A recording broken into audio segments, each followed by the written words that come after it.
Hi అండి. అందరికీ నమస్కారం. నేను మీ భవ్యశ్రీ నాగమల్లి. ఈరోజు మీ ముందుకైతే ఒక గుడ్ న్యూస్‌తో వచ్చేసానండి.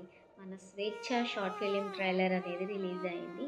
నేనైతే చూసేసాను. మరి మీరు కూడా చూసి మీ ఫ్యామిలీ మెంబర్స్‌కి, మీ ఫ్రెండ్స్‌కి షేర్ చేస్తే నేను ఇంకా హ్యాపీగా ఫీల్ అవుతాను. అండ్ మీకెలా అనిపించింది అనేది కింద కమెంట్ బాక్స్‌లో కమెంట్ చేయండి. అండ్ లైక్ చేయండి, షేర్ చేయండి. And don't forget to subscribe Divang Durekula YouTube channel. Thank you. Love you all.